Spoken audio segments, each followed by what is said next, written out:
लेकिन इसके आने से एक नया समस्या आया, क्या? डकैती स्टार्ट हो गया, चोरी स्टार्ट हो गया, लूटपाट स्टार्ट हो गया। क्यों? लोगों को मुद्रा का वैल्यू पता चल गया। चलिए, किसी तरह गुजारा चल रहा था, ठीक ना। तो विशेषज्ञ लोग तब पर भी नहीं रुके थे, उन लोग भी कुछ न कुछ खोज रहे थे कि इसका क्या समाधान निकलेगा। दौर बदलते जा रहा था, लोगों का विचार बदलते जा रहा था, तो विचार से ही पैदा हुआ इसका समस्या का समाधान नोट आने से लोगों ने 90% राहत का सांस लिया। लेकिन लग गया क्या कि इसमें और जहमत हो गया। जहमत क्या हो गया कि पहले तो केवल सोना का सिंदा, चांदी का सिक्का, यही सब लुटाता था, पैसा भी लुटाना स्टार्ट हो गया। और इसमें थोड़ा सा नया परिवर्तन ये आया कि गांव के लोग अपने बच्चों को बाहर भेजना स्टार्ट किए।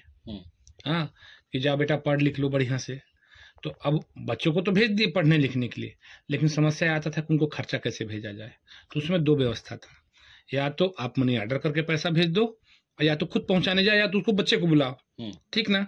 तो मनी ऑर्डर का पैसा को गारंटी नहीं था कि समय अवधि पे पहुंच जाएगा, और इंसान का भी गारंटी नहीं था कि समय में पहुंच जाएगा। क्यों? क्योंकि उस समय रोड बहुत खराब थे, गाड़ियां सीमित चलती थी, ठीक ना, लूटपाट बहुत ज्यादा हुआ करते थे, तो गारंटी नहीं रहता था दोनों में, मतलब कहीं ना कहीं टेंशन बना हुआ था। तो विशेषज्ञों ने इस समस्या का समाधान खोजा और लोगों के बीच में एटीएम आया। सही बोल रहा हूँ, गलत बोल रहा हूँ? एटीएम जब आया तो लोगों ने शुरू में एटीएम को एक कागज का टुकड़ा माना, इसको समझ नहीं पाए लोग कि ये क्या है, कैसे है। लेकिन धीरे धीरे जब लोग जागरूक होने लगे तो एटीएम का महत्व समझने लगे। और सबसे ज्यादा पहले एटीएम का महत्व किसने समझा? उन माताओं पिताओं ने समझा जिनके बच्चे बाहर पढ़ रहे थे। उन लोगों ने समझा। जब बैंक में जाते थे पैसा जमा करने, तो बैंक में एडवाइस लोग देते थे कि सर अपने बच्चे को बाहर पढ़ा रहे हैं ना, एटीएम आप एक बनवा लीजिए, अपने बच्चे को दे दीजिए सर, जब भी पैसे का जरूरत होगा यहाँ डाल दीजिएगा, वहां निकाल लेगा, टेंशन नहीं रहेगा। ऐसे करके तो माता पिताओं ने सबसे पहले इंटरेस्ट लिया। लेकिन शुरुआत में सर इसको कोई मानने को तैयार नहीं था। लेकिन जब मानना स्टार्ट किए तो क्या प्रॉब्लम आया? एटीएम में लाइन लंबा लंबा लगने लगा, लोग बैंक में जाना बंद कर दिए, एटीएम में जाके खड़ा हो गए। 100 लोगों का, 150 लोगों का, 200 लोगों का लाइन लगा है। पता चलता था कि कुछ लोग गेट तक पहुंचते थे, जैसे सचिन तेंदुलकर 99 रन मारते थे ना, 100 रन पुराने के चक्कर में आउट हो जाते थे, तो वैसे ही होता था कि 100 नंबर वाला व्यक्ति 99 नंबर तक आता था गेट तक, कि आदमी निकलेगा तो मैं 100 घुसूंगा, ठीक ना। तब पता चलता था कि सर्वर गायब, एटीएम का पैसा गायब, खत्म। मतलब समस्याएं पीछा नहीं छोड़ रही थी। तो विशेषज्ञों ने सोचा कि क्यों न यार हम ऐसा उपाय लगाएं कि किसी भी व्यक्ति को कहीं पर लाइन लगाने की आवश्यकता ना पड़े, हर व्यक्ति के पास बैंक को पहुंचा देते हैं। तो उसने क्या किया? उन्होंने फोन पे, गूगल पे,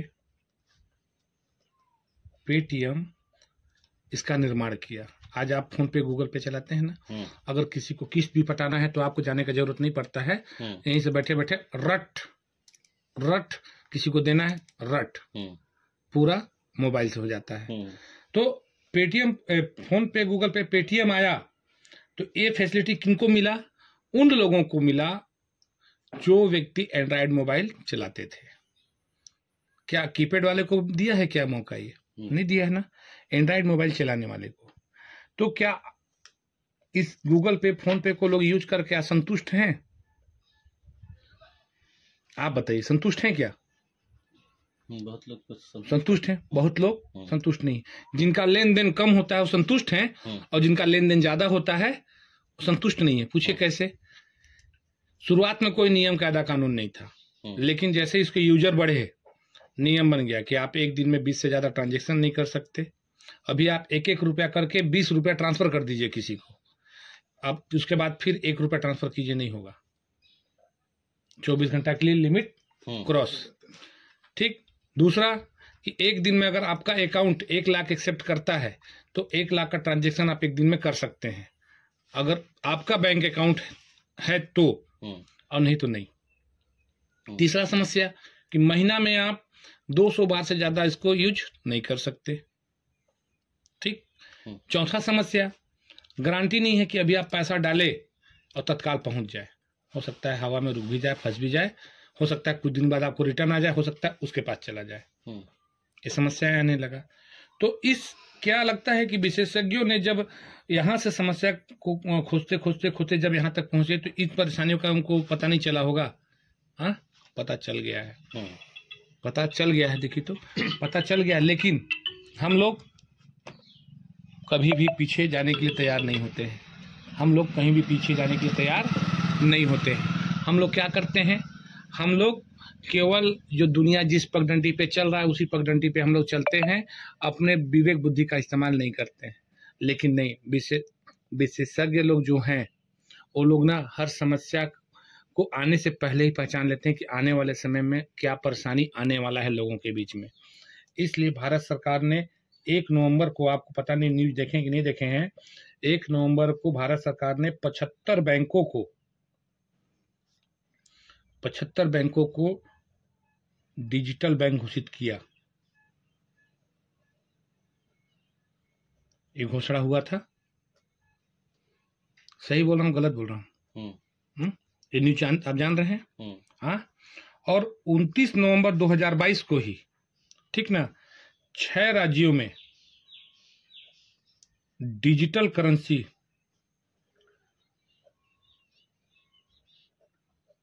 लॉन्च कर दिया। और 29 नवंबर को ही आरबीआई ने 2000 का नोट छापना बंद कर दिया। सही बोल रहा हूं गलत बोल रहा हूं सर? इससे क्या संकेत मिलता है? हम लोग नहीं सोचते हैं। क्यों नहीं सोचते हैं? हम जिस माहौल में, जिस परिवेश में रहते हैं, जिनके साथ हमारा उठना बैठना है, वो कभी भी हमको इजाजत नहीं देता है कि हम इससे आगे सोचें। इससे यही संदेश मिलता है सर कि अभी तक हम लोग अपने घर का, अपने जमीन का, अपने बैंक का रिकॉर्ड गवर्नमेंट के पास जमा कर रहे थे। आने वाले समय में अपने तिजोरी के पैसे का भी रिकॉर्ड हमको गवर्नमेंट के पास देना पड़ेगा। क्यों? क्योंकि तो शुरुआत है कि आरबीआई ने 2000 का नोट छापना बंद किया है ना। ये मान के चलिए अभी 2023 चल रहा है ना, 24, 25, 26 तक देख लीजिएगा कि गांधी जी हम लोगों के बीच से विदा लेने वाले हैं। क्योंकि आप ही के ग्राम पंचायत में ₹रुपए लॉन्च कर दिया गया है। ग्राम पंचायत में किया गया है ना, लोगों को जागरूक करने के लिए ₹रुपए का महत्व। आज राशन पानी से लेके एक एक चीज डिजिटल हो गया है ना। जन्म से लेके मृत्यु तक का पूरा कारोबार डिजिटल हो गया है ना, कि नहीं हुआ है? हो गया है ना। लेकिन हम लोग कभी आपसे पर्सनली सवाल है मेरा कि आप कभी सोचे कि यार ये साला जन्म से लेके मृत्यु तक का प्रोसीजर है, सब ऑनलाइन हो रहा है, तो ये पैसा वाला कभी मैटर आएगा तो ऑनलाइन होगा कि नहीं होगा? नहीं सोचे थे कभी? लेकिन आपको सोचना पड़ेगा, क्योंकि समय के साथ इंसान को अपना सोच बदलना पड़ेगा। जो इंसान अपना सोच नहीं बदलेगा, वो बता दूं कि बहुत बड़े गड्ढे में गिरने वाला है। खास करके वो व्यक्ति जो पढ़ा लिखा है, खास करके वो व्यक्ति जो एंड्रॉयड मोबाइल चलाता है, खास करके वो व्यक्ति जो जन समुदाय को टच करता है। एकदम 100% आप लिख के ले लीजिए मेरे से। बहुत लोगों को ये भी नहीं मालूम है कि ये जो फोन पे, गूगल पे, पेटीएम हम चलाते हैं, इसको शुद्ध हिंदी भाषा में आभासीय मुद्रा बोला जाता है। मालूम नहीं है हम लोगों को, आपको खुद मालूम नहीं रहा होगा। हाँ, आभासी मुद्रा का मतलब होता है जिस पैसे को हम केवल देख सकते हैं, अंक के रूप में छू नहीं सकते। करंट को कोई छू सकता है क्या? नहीं। करंट को कोई देख सकता है क्या? लेकिन छू के देखिएगा तो पता चलेगा। हाँ, तो ये आभासी मुद्रा है। लेकिन यहां पर खतरा क्या है? ये सभी कोई ना कोई गूगल पे के, फिर फोन पे के, पेटीएम के कोई ना कोई मालिक हैं। आपके अकाउंट का निगरानी अदर व्यक्ति कर रहा है। पहले तो गवर्नमेंट करता ही था, नो डाउट। गवर्नमेंट तो पैसा जो बैंक में आपके, उसका निगरानी तो गवर्नमेंट कर रहा था। लेकिन हम इतने नासमझ व्यक्ति हैं कि हम अपने खुद के कमाई के पैसे का निगरानी दूसरे के पास दिए हैं। होना चाहिए क्या? नहीं होना चाहिए ना। इसीलिए हम लोगों के बीच में बहुत जल्दी CBDC होगा ना, ऐसे। अरे यार देखो, सी ऐसे होता है ना। नहीं ये सही है। सी बी डी ठीक तो है यार। नहीं, डी ऐसे होगा, सी ऐसे। अच्छा हाँ, भुला जाता हूँ। सी बी डी सी, ठीक ना। सी बी डी सी उल्टा सी। अरे यार, आप लोग से बात करने के चक्कर में सब मिस्टेक हो जा रहा है मेरे से, ठीक ना। सी बी डी सी का मतलब होता है central bank of digital currency. आने वाले समय में हम लोग यही डिजिटल करेंसी यूज करने वाले हैं। तो मेरे कहने का मतलब है कि जिस आभासी मुद्रा को हम मजबूरी में यूज करेंगे, उसको अगर आज खुशी से अगर हम यूज कर लें और यूज लोगों को करना सिखवा दें तो कैसा रहेगा? अच्छा है। आभासी मुद्रा, फोन पे, गूगल पे, पेटीएम, क्रिप्टो करेंसी, CBDC, ये क्या है? ये सभी तो आभासी मुद्रा है ना। पैसे का परिवर्तित रूप। हाँ, पैसे का एक परिवर्तित रूप है। आज हम लोग इसी आभासी मुद्रा में अभी तक तो इसको यूज करते आ रहे थे, इसको यूज करते आ रहे थे, इसको यूज करते आ रहे थे, इसको यूज करते आ रहे थे, ठीक ना। लेकिन इसको हम यूज नहीं कर पा रहे थे। क्यों नहीं कर पा रहे थे? क्योंकि हमारे पास इसका नॉलेज ही नहीं था। क्योंकि हम क्रिप्टो करेंसी का जब नाम आता है तो हमारे अंदर एक भावना पैदा हो जाता है कि साला ये ठगने वाला काम। सही बोल रहा हूं गलत? मानसिकता है हमारा। लेकिन इसको समझना है, इसका पावर समझना है। क्यों पावर समझना है? क्योंकि इसी क्रिप्टो करेंसी के बदौलत आज लोग आसमान को छू रहे हैं। इसी क्रिप्टो करेंसी के कारण आज लोग अपना सपना पूरा कर रहे हैं। तो जब वो लोग पूरा कर सकते हैं तो हम नहीं कर सकते हैं।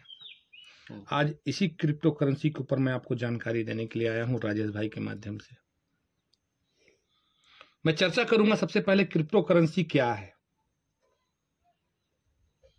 क्रिप्टो करेंसी क्या है? क्योंकि मैं देखिए आपको विस्तृत रूप से इसलिए बता रहा हूं जानकारी को, क्योंकि आपका वाई एकदम क्लियर करूंगा मैं। प्लान तो अलग चीज है, प्लान अलग चीज है, लेकिन आपका वाई क्लियर करने के लिए आया हूं।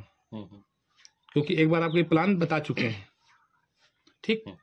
क्रिप्टो करेंसी पैसे का परिवर्तित रूप, पैसे का परिवर्तित रूप होता है। आने वाले समय में हम सभी क्रिप्टो करेंसी का यूज करने वाले हैं। क्रिप्टो करेंसी आमतौर पे ब्लॉकचेन पे रन करता है। ये फोन पे, गूगल पे, ये सब है ना, इस पे यूज नहीं करता है, ब्लॉकचेन पे रन करता है ये क्रिप्टो करेंसी। और ब्लॉकचेन दुनिया का सबसे सेपरेट, कहा जाए 100% सेफ एंड सिक्योर वो तिजोरी है जिस तिजोरी को कोई माई का लाल तोड़ नहीं सकता, छेड़ नहीं सकता। आपके फोन पे को, गूगल पे को, पेटीएम को कोई भी हैक कर सकता है। आज उसका मालिक चाहे तो आपका अकाउंट झाड़ के साफ कर सकता है, लेकिन इस क्रिप्टो करेंसी को कोई माई का लाल छेड़ नहीं सकता। आज मैं इसी क्रिप्टो करेंसी का आपको ताकत बताने के लिए आया हूं। क्रिप्टो करेंसी अगर पावरफुल है तो जिस प्रकार यहां पर परेशानियां आई थी इनमें, तो यहां पर भी परेशानी है। आज पूरे वर्ल्ड में बता दूं, क्रिप्टो करेंसी के नाम पे 99.99% क्या हो रहा है? स्कैम हो रहा है। लोगों को ठगा जा रहा है। क्यों ठगा जा रहा है? राजेश जी आपके संबंधी हैं, राजेश जी आपको बताया कि भैया ऐसा ऐसा बात है, ये काम है, ये है, आप भरोसा किए, लगा लिए। राजेश जी को इसके बारे में कका कुछ मालूम नहीं है। आप केवल राजेश जी का चेहरा देखे, राजेश जी के बात का मान रखने के लिए आपने पैसा लगा दिया, कल के दिन भाग गया या कुछ हो गया, राजेश जी का मर्डर करेंगे क्या आप? नहीं करेंगे ना। तो कहीं ना कहीं हम लोग भारत देश के वासी हैं और यहाँ पर संबंधों को महत्व दिया जाता है। लेकिन अब समय आ गया, संबंध अपने जगह, टेक्नोलॉजी अपने जगह। क्रिप्टो करेंसी की दुनिया में दो प्रकार से बिजनेस होता है, एक होता है वैलेट पे, दूसरा होता है वेबसाइट पे। और ये प्रोग्राम जो होता है, जो प्रोजेक्ट होता है, तीन प्रकार से संचालित लोग करते हैं। पहला संचालित होता है सेंट्रलाइज, दूसरा होता है सेमी सेंट्रलाइज, तीसरा होता है डिसेंट्रलाइज। सेंट्रलाइज का मतलब यह होता है कि किसी व्यक्ति विशेष के अधीन वैलेट भी होता है और वेबसाइट भी होता है। मतलब उसका पेट जिस दिन भरा रफू चक्कर उसको खोजते रह जाइए, लेकिन भगवान भी उसको नहीं खोज पाएगा। सेमी सेंट्रलाइज का मतलब होता है कि दोनों में से एक, या तो वैलेट उसके कस्टडी में रहेगा या तो वेबसाइट उसके कस्टडी में रहेगा। मतलब दोनों में से ये रहेगा या तो ये रहेगा। मतलब कान को ऐसे पकड़िए चाहे कान को ऐसे पकड़िए, मतलब खतरा वहां भी था, खतरा यहां भी है। लेकिन डिसेंट्रलाइज का मतलब ये होता है ना तो इसका कोई मालिक होता है, कोई मालिक नहीं, ठीक, और इसका भी कोई मालिक नहीं। क्यों? क्योंकि ये जब तक सामने वाला व्यक्ति इस प्रोग्राम को बनाता है, ठीक ना, तब तक वो उसके कस्टडी में होता है। लेकिन प्रोग्राम बनाने के बाद जैसे ही वो ब्लॉकचेन में डालता है डिसेंट्रलाइज करके, तो अपना मालिकाना हक खो देता है। इसलिए यहां पर हम लोग सेमी सेंट्रलाइज प्रोजेक्ट में काम कर रहे हैं और धड़तल्ले से कर रहे हैं, डंके के चोट में कर रहे हैं। लोगों को क्रिप्टो अवेयरनेस के लिए हम लोग आगाह भी कर रहे हैं, लोगों को जगा रहे हैं कि आप किसी भी व्यक्ति विशेष पे संबंधों पे आके अपना पैसा बर्बाद मत कीजिएगा। अगर करना है तो हमेशा आप पहले चेक कीजिए कि क्या प्रोजेक्ट डिसेंट्रलाइज है, क्या उसका वैलेट और वेबसाइट दोनों ब्लॉकचेन में रन कर रहा है, क्या इसका आईडी ब्लॉकचेन में लग रहा है। इस इन चीजों को, छोटे छोटे चीजों को समझना चाहिए। अभी तक की जानकारी आपके पास तो नहीं था, लेकिन अब किसी के पास भी डंके के चोट में आप बात कर सकते हैं ना। कोई क्रिप्टो करेंसी से संबंधित व्यक्ति अगर आपके पास आता है तो उसे सवाल कर सकते हैं ना कि क्या भाई तुम्हारा वैलेट और वेबसाइट दोनों नॉन कस्टोडियल है। सामने वाला बोलेगा कि नहीं है, नमस्कार, है तो बता, नहीं है तो नमस्कार। तेरा भी समय बर्बाद होगा, मेरा भी समय बर्बाद होगा। सीधा सा फार्मूला है। आज यही डिसेंट्रलाइज प्रोजेक्ट हम लोगों के पास लेके जा रहे हैं और उस प्रोजेक्ट का नाम है मेटाफोर्स। मेटाफोर्स का मतलब ही होता है ब्रह्मांड का ताकत। इस प्रोजेक्ट में वाकई में पूरे ब्रह्मांड का ताकत छिपा हुआ है। यहां पर जो व्यक्ति अगर लगन के साथ 100 दिन काम कर ले, अगर आम व्यक्ति से खास व्यक्ति नहीं बना तो मैं जो कहेगा सो हार जाऊंगा। जिस काम को भी जो व्यक्ति कर रहा है, उस काम को जितने लगन से, प्रेम से, ईमानदारी से कर रहा है, उतना अगर यहां पर कर दे 100 दिन गिन के काम, उसका अगर किस्मत नहीं बदलेगा तो उसका जूता मेरा सर। एक कमिटमेंट करता हूं। और मजे का बात है कि इस मेटाफोर्स प्रोजेक्ट को बनाने वाले जो मतलब कहा जाए विधाता हैं, भगवान का एक रूप जिसको बोलते हैं, जिनको बोलते हैं हम लोग मिस्टर लाडो। मिस्टर लाडो वो शख्सियत हैं जिन्होंने इतना बड़ा कुर्बानी आज तक दुनिया में कोई नहीं दिया, उतना बड़ा कुर्बानी इन्होंने दिया। इन्होंने मेटाफोर्स प्रोजेक्ट बनाया और बनाने के बाद उसको सीधे डिसेंट्रलाइज किया और ब्लॉकचेन में डाल दिया। और मिस्टर लाडो का एक छोटा सा परिचय बताऊंगा। ये वही शख्स है जिस शख्स ने बिल गेट्स को दुनिया का सबसे अमीर आदमी बनने का अवसर प्रदान किया था।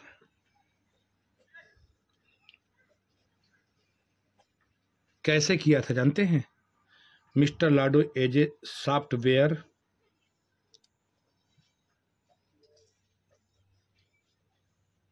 इंजीनियर, माइक्रोसॉफ्ट कंपनी में 14 साल इन्होंने अपने जीवन का दिया एज ए सॉफ्टवेयर इंजीनियर के रूप में। तब जाके माइक्रोसॉफ्ट कंपनी दुनिया में अपना झंडा गाड़ पाई। तब दुनिया में बिल गेट्स दुनिया के सबसे अमीर आदमी बन पाई। ये है मिस्टर लाडो का पावर। कहते हैं ज्ञानी आदमी, बुद्धिमान व्यक्ति ना जिंदगी भर किसी का गुलामी नहीं करता है। जब इनको रियलाइज हुआ कि मेरे मेहनत से केवल एक आदमी दुनिया का अमीर आदमी बन रहा है, तो साला मैं क्यों ना ऐसा कोई प्रोजेक्ट बनाऊं कि दुनिया का हर आदमी अमीर बन जाए, दुनिया का हर आदमी अमीर बन जाए। तो उन्होंने मेटाफोर्स प्रोजेक्ट का निर्माण किया।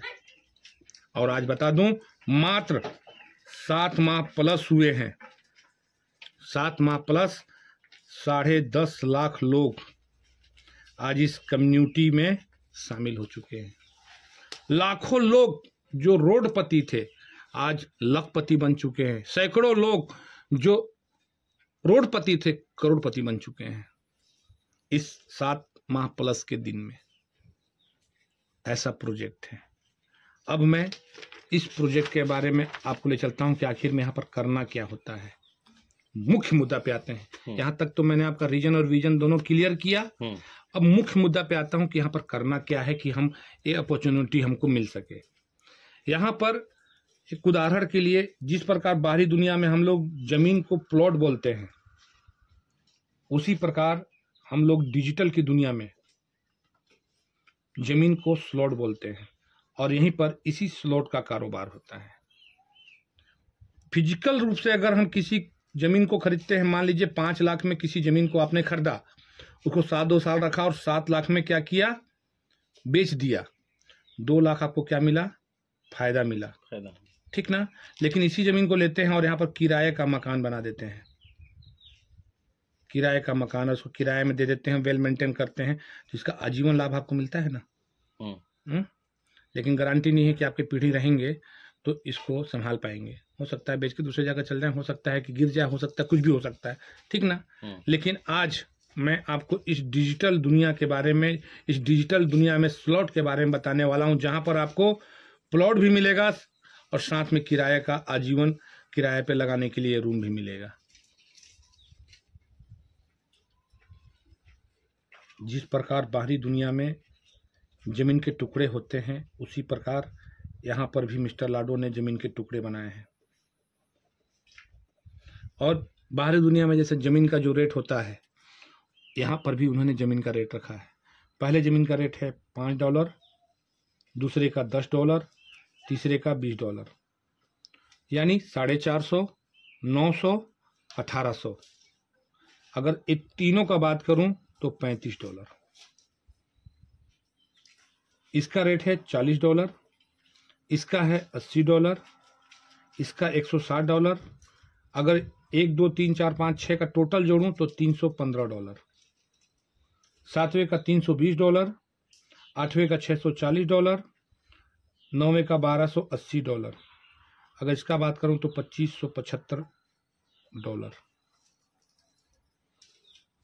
10वें का $2560, 11वें का $5120 और 12वें का $10,240, $20,475। इंडियन करेंसी में बात करूं तो तकरीबन ये ₹3500 लगता है, ठीक। ये तकरीबन ₹29,000 के आसपास लगता है। इसका बात करूं तो करीब ₹2,25,000 के आसपास लगता है। और इसका अगर बात करूं तो 18 लाख रुपए लगता है। एकदम ज्यादा नहीं बचा है, थोड़ा सा ही बचा है। मजे का बात है कि 12 ठो जमीन का टुकड़ा बनाया है, सबका रेट रखा है और रेट रखने के बाद इन्होंने इसको 2 भाग में बांट दिया है, ठीक। इसको 2 भाग में बांट दिया। बांटने का कारण क्या है कि दुनिया में भांति भांति के लोग हैं और मेटाफोर्स प्रोजेक्ट का जो मेन उद्देश्य है, मेटाफोर्स वैसे काम तो करती है 4 प्रोजेक्ट में। पहला काम करती है ट्रेडिंग में, ठीक। दूसरा काम करती है स्टेकिंग में, तीसरा काम करती है माइनिंग में और चौथा काम करती है कम्युनिटी बिल्डिंग, मतलब कम्युनिटी बिल्डिंग करने में। हम लोगों के लिए तीनों काम इम्पॉसिबल है। क्यों? क्योंकि यहाँ पर हमको नॉलेज चाहिए प्लस करोड़ों रुपए में यहाँ पर पैसा चाहिए। लेकिन हम ये काम बहुत ही आसानी से कर सकते हैं कम्युनिटी बिल्डिंग का मतलब होता है संगठन बनाकर कार्य करना, और मेटाफोर्स का जो 99% फोकस है वो इसी के ऊपर है। क्यों? क्योंकि मिस्टर लाडो जानते हैं भली भांति कि पूरे दुनिया में हर प्रकार के लोग मिलेंगे, तो इस प्रोजेक्ट में हर प्रकार के लोगों को हम शामिल कर सकते हैं। संगठन में, परिवार में, हर एक घर में अगर 4 व्यक्ति हैं तो चारों का व्यक्ति विशेष विचार अलग होता है। सही बोल रहा हूँ गलत? तो यहाँ पर इन्होंने कम्युनिटी बिल्ड में ज़्यादा फोकस किया है, और जहाँ पर कम्युनिटी होता है वहाँ पर फ्रीडम भी होता है और डिसिप्लिन भी होता है। सही बोल रहा हूँ गलत बोल रहा हूँ? बच्चों को 5 मिनटा में होता है, चाहे टिफिन होता है तो फ्रीडम रहते हैं, लेकिन जैसे क्लास में जाते हैं तो डिसिप्लिन मेंटेन करते हैं ना। अगर उन बच्चों को 5 मिनटा में अगर फ्रीडम ना दिया जाए तो बच्चे बोर हो जाएंगे। टिफिन में अगर उनको फ्रीडम ना दिया जाए तो बच्चे बोर हो जाएंगे। राइट बोल रहा हूँ? तो यहाँ पर फ्रीडम और डिसिप्लिन दोनों मेंटेन करवाया, इसलिए इस पूरे जमीन को में से 8 का जो जमीन टुकड़ा है अलग किया है और 3 जमीन का टुकड़ा अलग किया है। और टुकड़ा करने का रीजन क्या था कि यहाँ पर मिस्टर लाडो बोलते हैं कि जो शख्स हमारे इस संगठन का हिस्सा बनता है और यहाँ पर काम नहीं करता है तो उसको हम बिना काम का भी इनकम देते हैं, और जो काम करता है तो यहाँ पर हम काम का इनकम भी देते हैं। इसलिए इंग्लिश में इसका नाम रखा है 6 स्लॉट। और 6 स्लॉट लिखने के चलते इन्होंने पूरे जमीन में 6-6 कमरे बना दिए हैं ऐसे।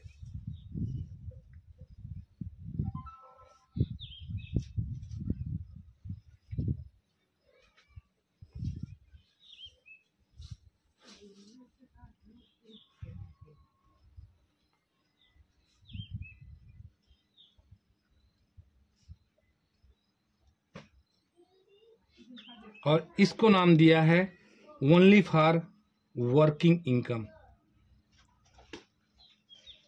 और इसलिए इसका नाम रख दिया है 3 स्लॉट। 3 स्लॉट मीन्स यहाँ पर आपको मात्र 3 घर मिलता है।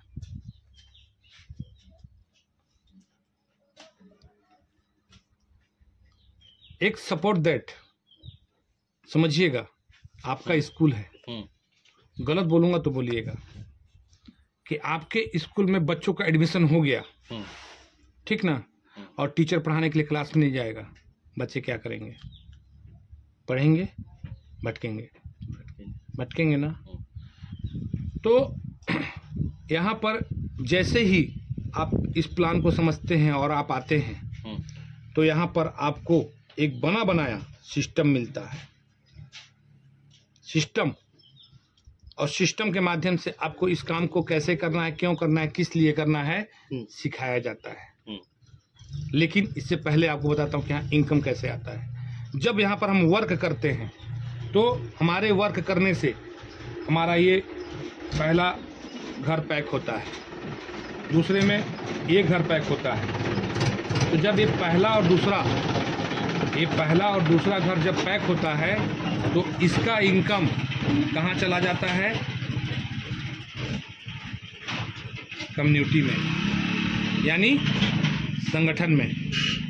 ये वाले में जब हम काम करते हैं तो पहला दूसरा हमको आता है, तीसरा चला जाता है हमारे अपलाइन को, और यहाँ पर तीसरा चौथा पांचवा हमको मिलता है, छठवां चला जाता है हमारे अपलाइन को। मतलब अगर कहा जाए 3 इनकम हमको आता है, यहाँ पर 3 इनकम चला जाता है कम्युनिटी में। यहाँ पर देखा जाए 2 इनकम हमको आता है, 1 इनकम चला जाता है कम्युनिटी में। अपलाइन क्या है? कम्युनिटी का हिस्सा ही ना है, क्यों? हाँ, तो एक छोटा सा उदाहरण दे रहा हूँ आपको। शुरुआत में कोई भी व्यक्ति तुरंत सब कुछ नहीं सीख लेता है। जिस प्रकार आपके स्कूल में बच्चे का एडमिशन होता है तो उस बच्चे को मालूम नहीं रहता है कि साला स्लेट लिखने का काम आता है कि चाटने का काम आता है, पेंसिल लिखने का काम आता है कि चबाने का काम आता है, उसको मालूम रहता है क्या? नहीं रहता है। हाँ, लेकिन उसको बार बार एक ही चीज़ सिखाया जाता है, एक ही चीज़ पकड़ाया जाता है, तो क्या होता है? वो बच्चा क ख ग घ अंगा च छ ज झ इयां लिखना सीख जाता है। सही बोल रहा हूँ गलत? सही बात है ना। तो यहाँ पर हमारा एक सिस्टम है, सिस्टम का नाम है फायर टीम। फायर टीम में हम लोगों को क्या व्यवस्था दिया गया है? सुबह पर डे 7 बजे हमें जूम ट्रेनिंग दिया जाता है। कहीं जाने का आवश्यकता आपको नहीं है, अपने घर में रहिए, उठिए, सुबह 7 बजे जूम लिंक चालू कीजिए और इस ट्रेनिंग का हिस्सा बन जाइए। बहुत कुछ आपको बैठे बैठे पता चल जाएगा। जैसे कोरोना काल में आप लोग बच्चों को जूम ऐप के माध्यम से पढ़ा रहे होंगे, ऑनलाइन पढ़ा रहे थे ना, हाँ, वैसे यहाँ पर जूम ट्रेनिंग होता है। और ठीक शाम को 7 बजे ठीक यहाँ पर हम वेबिनार करते हैं। वेबिनार मीन्स जो जानकारी बैठ के अभी हम लोग आपको दे रहे हैं, वो जानकारी हम बृहद रूप से ऑनलाइन पूरे लोगों को देते हैं। देखिए काम कैसे होता है। आपने हमसे हाथ मिलाया, आप मेटाफोर्स कम्युनिटी के मेंबर बन गए। शुरुआत में आपको 1% भी अपने दिमाग में लोड नहीं लेना है। आपको करना क्या है, अपने दिमाग में एक ही बात बैठाना है कि यार इस काम को मेरे को सीखना है, इस काम को आपको सीखना है। और सीखते सीखते आप यहाँ पर वर्क करने लगते हैं तो समझिएगा क्या होने वाला है। तो उदाहरण स्वरूप आपको मैं 29,000 से बताता हूँ, ठीक, क्योंकि शुरुआत मैं यहीं से किया था, इसलिए यहीं से मैं आपको बता रहा हूँ। आपके माध्यम से अगर मान लीजिए कोई राम नाम का व्यक्ति आता है और बोलता है कि सरपंच साहब बहुत अच्छा प्रोजेक्ट है, मैं भी इसमें आपके साथ दूंगा, और वो व्यक्ति यहाँ पर 29,000 रुपया देता है, ठीक ना, तो भाई उसको आप 6 स्लॉट देंगे ना, क्योंकि ये 6 स्लॉट पूरा आपने खरीदा है तो देंगे उनको। तो जैसे ही आप उनको देंगे तो देखिए विथिन सेकंड में कैसे इनकम आएगा आपका। जैसे ही आप देते हैं तो आपका ये पहला घर भरेगा, ये तो कम्युनिटी में चला गया, इनकम आपको 0 आएगा। तो इसके लिए भी वही नियम है, कम्युनिटी में चला गया, इनकम 0 आएगा। लेकिन ये जैसे ही गोला भरेगा, घर भरेगा, आपको यहाँ से $20 आएगा। यहाँ पर जैसे ही भरेगा 0 आएगा। यहाँ पर जब भरेगा, क्योंकि इन सभी 8 का नियम एक है, ठीक ना, 0 आएगा। और जैसे ही यहाँ पर आके बैठेगा सामने वाला व्यक्ति, $160 आएगा। अगर टोटल बात करूं, $180 इंडियन करेंसी का बात करूं तो 16,500 रुपया लगवाया। कितना आपने? मोटा मोटी 29,000 लगवाया आपने, मोटा मोटी 29,000। लेकिन आपको रिटर्न कितना आ गया तुरंत? 16,500 रुपया। मेरे को बताइए तो 16,500 रुपया कमाने के लिए आपको क्या क्या करना पड़ता है? ईमानदारी से बताइए। बहुत मेहनत करना पड़ता है कि? बहुत मेहनत करना पड़ता है ना सर। लेकिन यहाँ पर आपको कुछ नहीं करना है, आपको केवल सीखना है। और सीखते सीखते आपको सिखाया जाएगा कि भैया आप अपना लिस्ट बनाइए, ठीक ना, और उनसे हमारा मीटिंग करवाइए। हम जानकारी शेयर करेंगे आपके सामने, एक जानकारी शेयर करेंगे, आप देखेंगे, दूसरा जानकारी शेयर करेंगे, आप देखेंगे, तीसरा जानकारी शेयर करेंगे, आप देखेंगे, चौथा करेंगे, पांचवा हम आपको बोलेंगे सरपंच साहब बताइए प्रयास करेंगे कि नहीं करेंगे? अभी तक तो दूसरा कोई हल जोत रहा था, ठीक ना, तो ये इनकम आ रहा था। जब आप इसका पावर जान जाएंगे तो खुद हल जोतेंगे कि नहीं जोतेंगे? हाँ। तो दूसरा व्यक्ति लक्ष्मण नाम का व्यक्ति आपके माध्यम से आता है, और वो व्यक्ति भी 29,000 रुपये यहाँ पर आपके कहने पे लगाता है और 6 स्लॉट खरीदता है। दूसरा व्यक्ति हुआ आपका। जैसे ही आके दूसरे घर में बैठेगा, आपको इनकम 0 आएगा। यहाँ पर आके बैठेगा, 0 आएगा। यहाँ पर आके बैठेगा, आपको पुनः $20 आएगा। यहाँ पर आके बैठेगा, 0 आएगा। यहाँ पर आके बैठेगा, 0 आएगा। यहाँ पर आके बैठेगा, $160 आएगा। यानी टोटल कितना आया सर आपको? $180। पैसे की बात करूं तो 16,500 रुपये फिर से आया। तो आप लोगों से मिलवाने में कोताही बरतेंगे क्या? मना करेंगे क्या? मिलवाने से केवल आपको पैसा आ रहा है तो आप मना करेंगे क्या? बताइए मेरे को। नहीं करेंगे ना। आप तो सर्टिफाइड हो चुके हैं कि यार डिसेंट्रलाइज प्रोजेक्ट है, यहाँ पर 0% रिस्क है, कोई खतरा नहीं है, यहाँ कोई मालिक नहीं है, कोई यहाँ एडमिन नहीं है, कोई CMD नहीं है, एक प्रोजेक्ट है जो ब्लॉकचेन में रन करता है। तो आप जान गए। तो तीसरा व्यक्ति तो आएगा आपके माध्यम से। मान लेते हैं राधे नाम का व्यक्ति आया और उस व्यक्ति ने भी 29,000 रुपये आपके कहने पे यहाँ पर लगाया और आपने उस व्यक्ति को 6 स्लॉट दिया।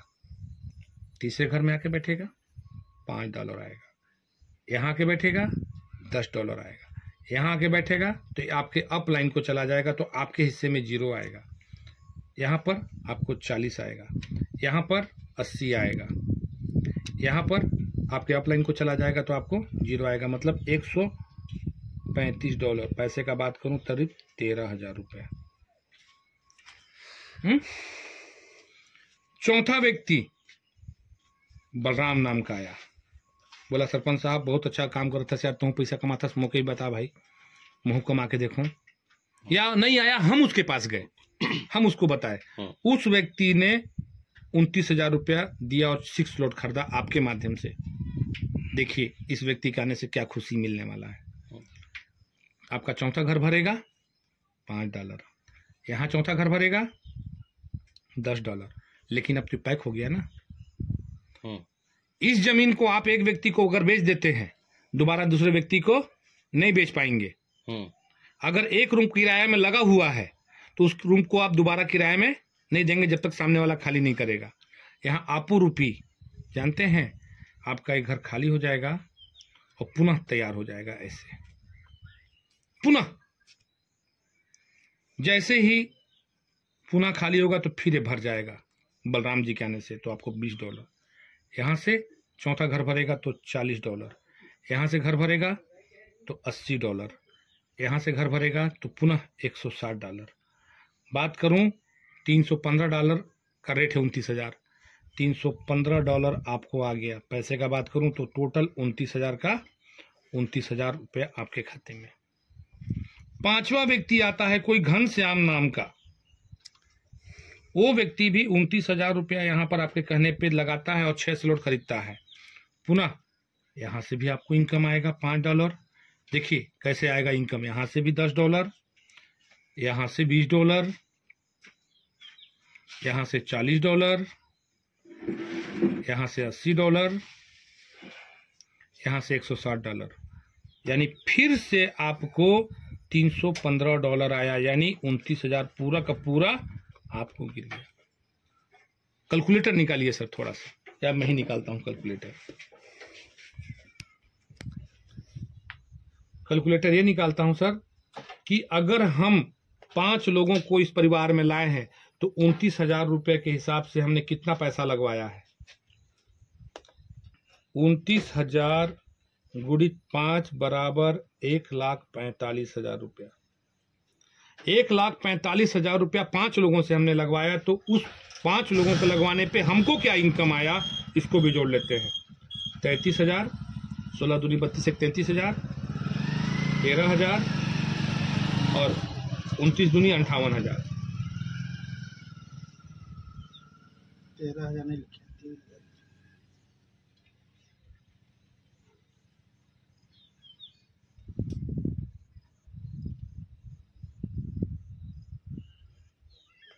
कितना है सर आपको?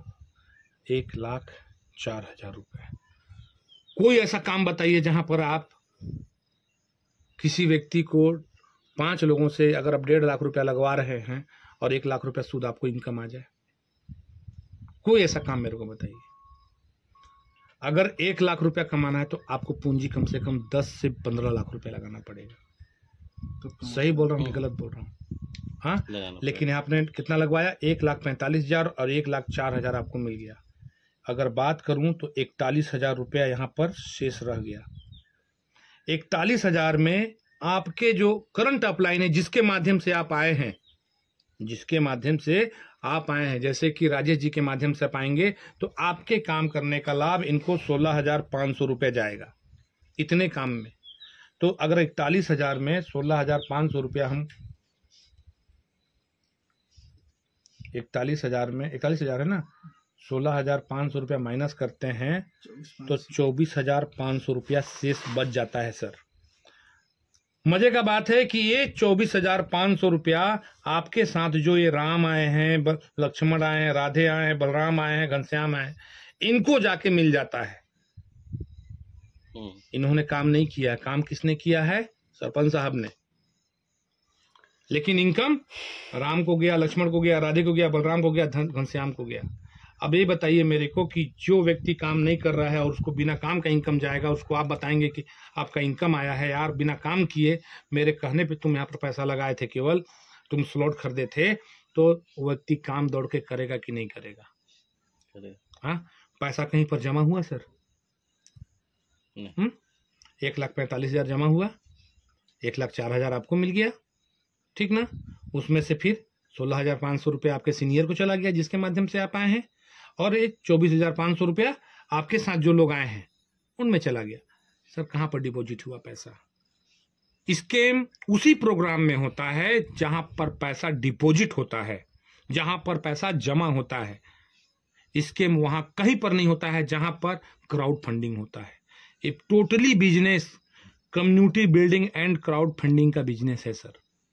कहीं पर भी किसी का फंड जमा नहीं होता है, कोई फंड रुकता नहीं है। मजे का बात है, विथ इन सेकेंड में इनकम आता है ना, विथ इन सेकेंड में। ये नहीं कि हफ्ता 10 दिन 1 दिन 24 घंटा इंतजार नहीं करना पड़ेगा आपको। ये बस यही प्रोजेक्ट था सर।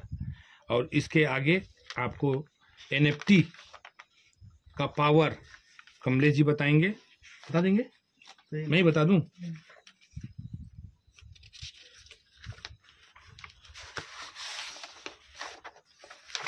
इसको आप रखेंगे सर अपने पास, ठीक ना? पेज नंबर 1 है ये।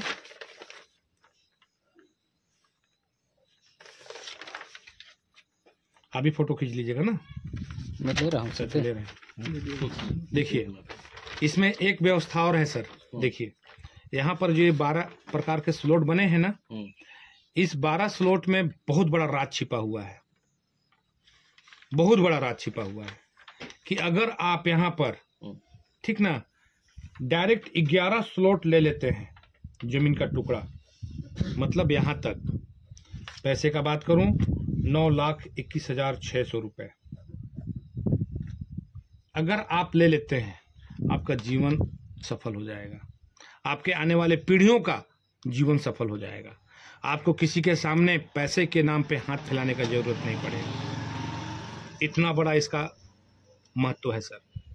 क्या महत्व है? पहला नंबर 1 महत्व सर, जैसे आप 11 स्लॉट परचेस करते हैं, आप यहाँ पर आजीवन रॉयल्टी इनकम करने के लिए योग्य बन जाते हैं। और ये रॉयल्टी इनकम पीढ़ी दर पीढ़ी, जब तक इस दुनिया में, इस सृष्टि में इंटरनेट रहेगा, ठीक ना, जब तक लोग रहेंगे तब तक ये रॉयल्टी इनकम मिलते रहेगा। बस आपको अपना जो वैलेट है, उसका जो की है, उसको सुरक्षित रखना है। पहला प्रॉफिट। दूसरा प्रॉफिट, यहाँ पर आपको NFT मिल जाता है। NFT का मतलब होता है डिजिटल की दुनिया में सबसे एडवांस टेक्नोलॉजी। डिजिटल की दुनिया में सबसे एडवांस टेक्नोलॉजी NFT यानी नॉन फंजिबल टोकन। एक नॉन फंजिबल टोकन आने वाले साल भर के अंदर आपको करोड़ों रुपए दे सकता है। आप NFT क्या है अपने गूगल में सर्च करके देख सकते हैं। तीसरा प्रॉफिट, यहां पर आपको 8 नॉन वर्किंग स्लॉट मिलता है। ये जो 8 है ना, ये 8 आपको नॉन वर्किंग स्लॉट बढ़ता है। कब, कहां से? कमेटी से। कमेटी का मतलब क्या होता है? ये चीज कुछ समझ गए हैं आप? कमेटी का मतलब ये होता है कि अगर संगठन है, ठीक, संगठन में अगर 10 लोग हैं, 3 लोग काम नहीं भी कर रहे हैं, 7 लोग काम कर रहे हैं, तो इनके काम का इनकम इस संगठन में आता है। मजे का बात है कि सर इस संगठन में आप जैसे ही आते हैं तो यहाँ पर आपको अपने अप लाइन के काम का लाभ मिलता है, आपके डाउन लाइन के काम का लाभ मिलता है, आपके क्रॉस लाइन के काम का लाभ मिलता है, और आपके स्वयं के काम का लाभ यहाँ पर मिलता है। चारों दिशाओं से यहाँ पर इनकम आता है सर। एक कोई कंपनी नहीं है कि नीचे वाला काम करेंगे तो हमको इनकम आएगा, नीचे वाला काम नहीं करेंगे तो हमको इनकम नहीं आएगा। यहाँ क्रॉस लाइन भी काम करता है तो इनकम आता है, अप लाइन भी काम करता है तो इनकम आता है, डाउन लाइन भी काम करता है तो इनकम आता है, हम खुद काम करते हैं तो इनकम आता है। यानी यहाँ पर आपको बता दूं, ये इतना बड़ा वरदान है कि आपको हो सकता है कि आप 9 लाख रुपए लगा रहे हैं ना, ये 9 लाख रुपया आपको 6 महीने में रिटर्न आ जाए। हो सकता है कि साल भर में आ जाए, हो सकता है 1.5 साल में आ जाए, 2 साल में आ जाए, लेकिन जो पैसा हम बैंक में डिपॉजिट करके रखते हैं 8 साल के लिए डबल करने के लिए, मैं गारंटी लेता हूं कि यहाँ पर अगर कोई व्यक्ति 4 साल की ओर अगर छोड़ दे ना, हाँ, तो 9 का 18 होने में से कोई माइकल रोक नहीं सकता। ये इसका फायदा है। तीसरा फायदा, यहाँ पर हमको TR मिलता है। TR कितना मिलता है इसको भी जानना जरूरी है। 10,240 TR हमको यहाँ पे मिलता है।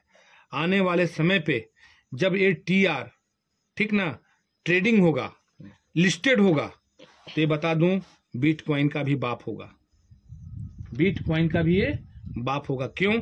क्योंकि सन 2008 में ठीक ना जब अमेरिका में सभी बैंकें क्राइसिस हुई थी, वहां का जब मंदी स्थिति हो चुका था, तो 2000 में बिटकॉइन का उत्पत्ति हुआ था संतोषी नाकामोटो के द्वारा। संतोषी नाकामोटो के द्वारा 2008 में। और जब ये BTC लॉन्च हुआ था ठीक ना, तो इसका रेट 0.006 था। गूगल में सर्च कर सकते हैं। 2008 के बाद आज 2023 है। आज इसी BTC का रेट 24 लाख रुपए है। पैसा से भी कम है। ये पैसे से भी कम था। ये पैसे आज 24 लाख रुपया है। तो आप सोचिए कि हमको तो ये कितना में मिल रहा है, तकरीबन 89 रुपए में। सोचिए कि कितना जाएगा ये, करोड़ों जाएगा सर, करोड़ों, अरबों भी जा सकता है। कम्युनिटी कितना था सर पहले बता दो। हाँ, इसका 2008 में कमिटी 0 था, लेकिन आज मेटाफोर्स का कमिटी कितना है बता चुका हूं पहले आपको, 10.5 लाख। जिस कमेटी का संख्या आज के डेट में 10.5 लाख है, वो कितना तेज ग्रोथ करेगा। 0 जब 15 साल में हीरो बन सकता है, तो हीरो तो सुपर डुपर हीरो बन सकता है। बस सर यही प्लान था ठीक ना। इसके लिए आपको कुछ नहीं करना है, आपको अपने मोबाइल में जाके ट्रस्ट, समझ लीजिएगा ट्रस्ट लिखा गया है, ट्रस्ट वैलेट या टोकन पैकेट